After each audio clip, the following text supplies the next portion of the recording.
I'm going to try to condense down this video because I've already shot a video that was nearly 30 minutes long on this topic. Well, let's get into it. Quinlan Voss, aka Brennan, made a video about a week ago about the state of the EU movement, which is something I have not touched on since the LegendCon 2 debacle. For those of you who don't know about that, look up my video. I'm not going to talk about that too much here because essentially I lost a lot of respect for certain individuals. There was not accountability taken for stuff, and other individuals decided to gloat about things and make things worse. That's basically what it came down to, is people just couldn't get along, which is the state of like any sort of movement at this point in time. Period. Not just the Legends movement, but literally any sort of thing with the culture war the way it is. It's just people like being at odds with one another for the sake of being at odds with one another, and it's very irritating. But Brennan brought up some good points, and he brought up something that really struck home. He was just a kid when they got rid of the EU. Whereas, I had just turned the ripe old age of 18. I was going on 19 at that point. I was in high school, and I remember us talking in English class when Disney bought the rights to Star Wars. And I said then, oh, that's going to be a shit show. And I was right. I was 100% right.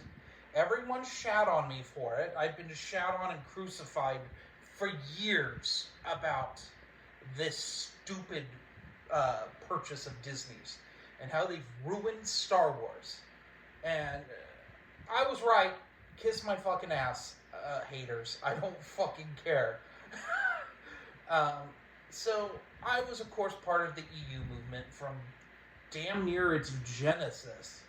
I was one of the first people to make videos on it, whether that be my rather unknown rants on my old channel about Dark Horse losing the comic rights to Star Wars, or Can Rants #1 with the stupid Disney Star Wars spin-off movies, which thank God they've stopped that, although now they do shitty TV shows, so I'm not sure which is worse.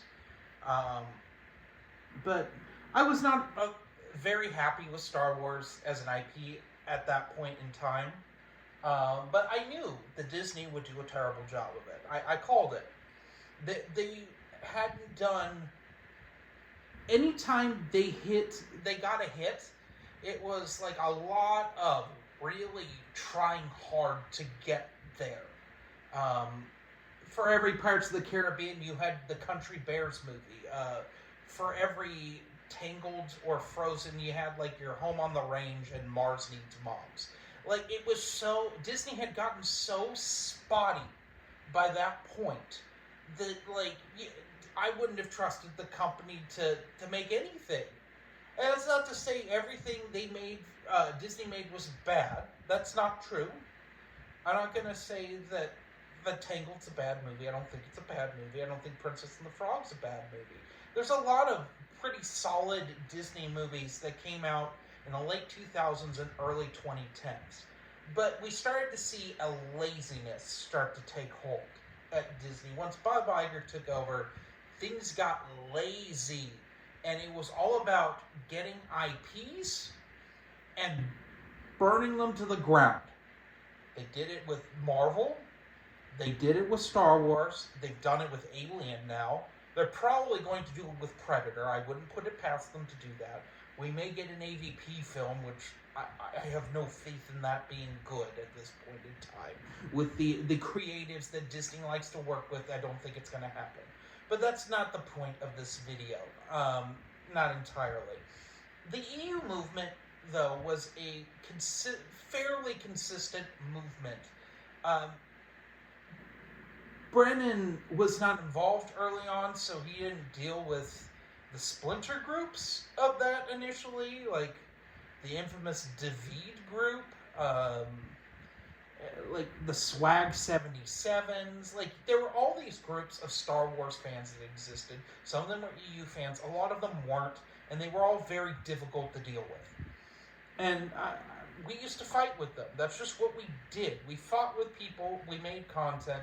Even though we would try to preach, don't fight with people, everyone fought with one another. It's just how things were. People would poke the bear, and that's what ended up happening. Even the best of us did that. It just happens when you're trying to organize a movement like this, that you piss people off and you fight with them. And I did my fair share of fighting. This channel is a testament to me fighting with people. That's just, most of my YouTube career has been fighting with people. Up until last few years, I've really tried not to get involved with that sort of thing, because it's not helpful.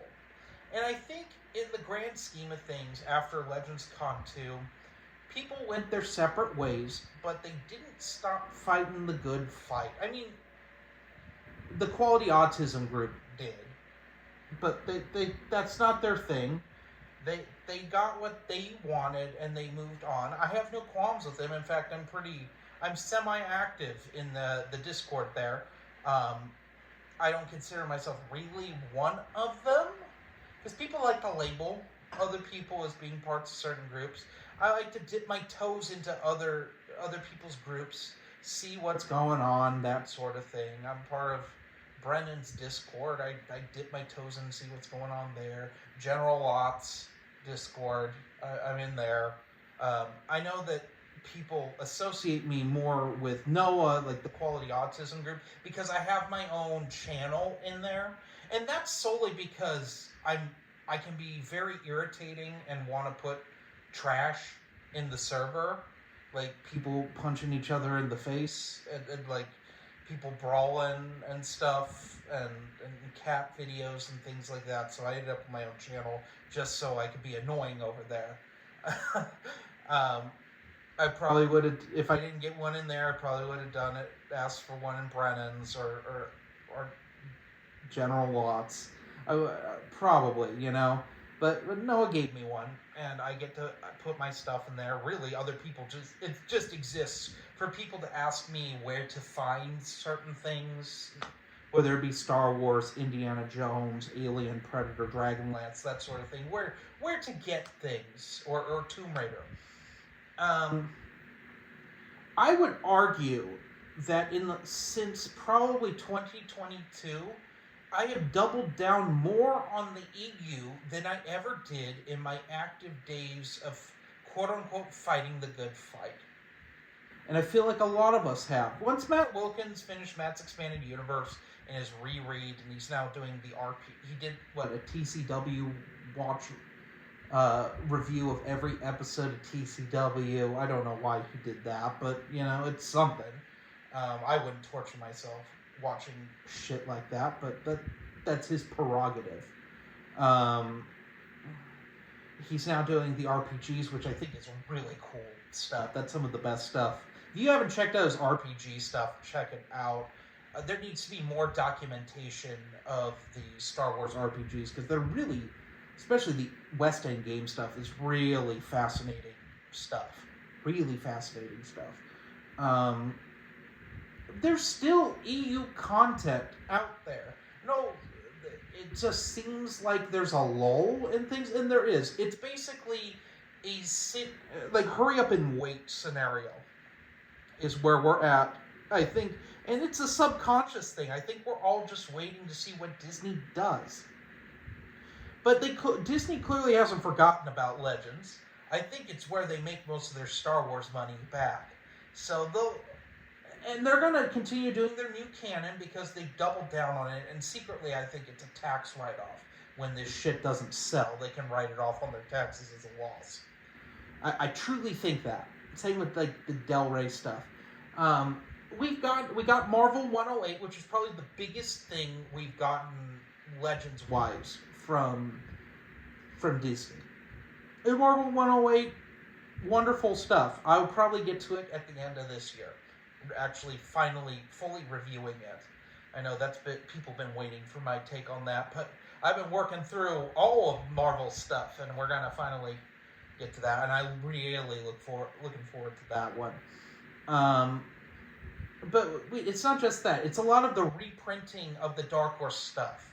I haven't reprinted everything, and I don't know if they will reprint everything, but they're going to reprint probably 90% of it.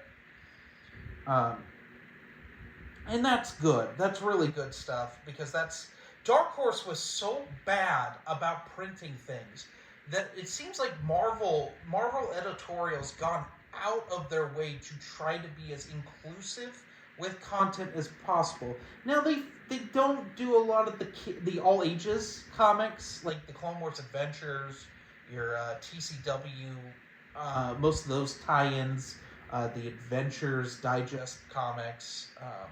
They've kind of forgotten about those, but we'll see. We'll see with they're finally doing prequel era stuff again, because I think that Rise of the Sith omnibus did not sell well, so they just didn't think anyone cared. But now, like with the Legacy omnibus sold out, I think that's fully out of print now. And like there's been a lot of omnibus stuff. This has been a crazy year for me personally with collecting. Oh my god, I don't know if there's ever been so many Star Wars omnibuses that actually came out on time. That's a miracle. Because it feels like when I did the Legends podcast, the last like 10 episodes of it, which has spanned several years, those omnibuses would always get delayed. Since COVID, they always like got delayed. And it was really frustrating. But now they seem to actually be coming out when they're fucking supposed to. Can you believe that? It's just ridiculous that's where we're at now. But finally, we're getting that stuff out. We've got the Essential Legends collection, which I know they do weird things with it, where they change the X-Wing book series to the Rogue Squadron and Wraith Squadron series. It's weird. We got shit like that, they give Thrawn pupils on one of the Thrawn trilogy re-releases because he has pupils in Rebels. They put terrible art on those books, but hey, they're reprinting them. Oh, they spelled Labyrinth wrong for the Labyrinth of Evil release, which I think is ridiculous. But hey, they go out of their way to record new EU unabridged audiobooks that we had never gotten before. I mean, we're supposed to be getting a Labyrinth of Evil audiobook. They haven't done all of them. I'm not super happy, but I am pretty happy. It would have been nice to get a Choices of One audiobook or some Republic Commando audiobooks. They're not going to do that. I don't know why for Choices of One, it's the only Zahn book to not have an unabridged audiobook at this point. Yeah, I don't fully get that. It's peculiar. It's really, really peculiar. I don't know. I really don't know. But yeah, and with the Karen Travis stuff, I think it's because Karen Travis said some things, some threatening legal things, and that's why they don't bother. It's weird. It's weird. It's very weird, though. So, yeah, maybe we'll get some NJO reprints. I don't know. They definitely reprinted the NJO comics this year. I didn't think that was going to happen, but they did it. That's some good stuff. They've got some good stuff going. I'm pretty happy with what they've re-released. So they're doing a Jaina and Jason Black Series set of figures this year on HasLab. Now, I'm not a fan of HasLab. I think it's a horrible business model, but Hasbro's the worst, and they just are going to do things like that. But I think there's more love for the EU than there has been since the Disney buyout now. I really believe that. There are so many channels that just go out of their way to make audiobooks for these EU books that never got audiobooks. Whether they be people reading them or the AI stuff. Now, I know YouTube's a shitty website, and they like to attack the AI audiobook channels. Like YJK Audiobooks got nuked. Patrick Predator nearly got nuked. He's still around, but his audiobooks, they're not really there anymore unless you're on his Patreon or his Rumble account. Things like that. And I'm going to try to do another video where I shout out some of these EU audiobook channels, but that's a video for another day. But, like, we're all here still. We still want Legends content. But we're just basically waiting it out, because we will get Legends content. Sooner or later, it will happen. I don't know the quality of it. I really don't know. But Kathleen Kennedy's gone now, which is a good thing. We need Filoni to go, quite frankly, but, you know, he cares more about the EU while stealing from the EU than he actually does about, than Kathleen Kennedy did. Kathleen Kennedy just wanted the EU to go away and resented us. But, hi, Cleo. But there are things that are happening that I think will surprise everyone. Just stay positive about this whole thing. We'll be fine. We'll be just fine. Don't fight with each other. It's not worth fighting with one another because you like certain things and other people don't. I've learned that the hard way. You're not going to change most people. They're going to like what they like, and that's that. And you don't need to send me 10,000 comments saying that my opinion's wrong on things. Or vice versa. I'm not going to send that to you. Like, let's not be like that. And I have not given up on the EU. Now, I know I do a lot of IPs now, and there's a rotation, but I always try to have EU content come out every other week. I don't want to oversaturate. This isn't a Star Wars channel. It was never meant to be a Star Wars channel. It just ended up becoming that because of the Legends podcast. Now, with the Legends podcast, there's just not a lot to talk about. It becomes the same thing. Oh, these things are coming out. Go buy them. Every once in a while, either Dylan or I have a good idea, and we get some people together, and we all do a hangout, and it's fun stuff. Usually, sometimes there's a little bit of work, but you know, I'm not gonna force the Legends podcast out. We tried that. Dylan and I tried to be that way with almost like a bi-weekly podcast way back in 2016. We tried to do that, and it was tedious. And that was back when we had Star Wars news all the time, and we covered the new canon stuff to a certain extent, which I don't do. It's called Star Wars Legends for a reason. If something super egregious happens, then yeah, we'll talk about it. But, I mean, you know, there's not a lot to talk about. I think when I eventually, my wife and I have talked about going to George Lucas's museum, I'll probably do a Legends podcast talking about that. Because I have a lot to say about that, and I'm very thankful he's finally gotten that, because I know he wanted to do that for a long time, and that's some good stuff.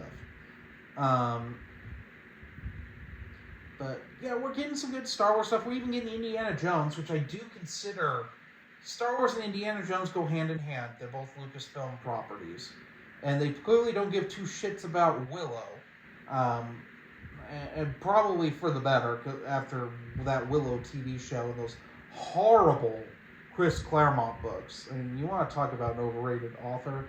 Chris Claremont. Don't worry, we'll be talking about him again real soon on this channel. I have some... he's a pain in my ass. Easily the worst Star Wars author I think we ever got. Pre-Disney. Oh my god, all of his stuff is... Star Wars stuff is terrible. Not suited for that. But it won't be Star Wars stuff we're talking about. But, yeah, I got burnt out on Star Wars after Rise of Skywalker, and it really showed on the channel. Some of my most negative reviews I think I've ever done came from that era, because Rise of Skywalker, best case scenario, is the wettest of farts on an airplane. The movie. It's like you accidentally sharded yourself and you're riding in coach on an airplane, and there's a line to go to the bathroom because they gave everyone chicken salad for the dinner, and everyone's shitting themselves. That's Rise of Skywalker in a nutshell. It's a horrible movie. Is it the worst Star Wars movie? Well, I haven't seen Mandalorian Grogu, so I couldn't tell you there.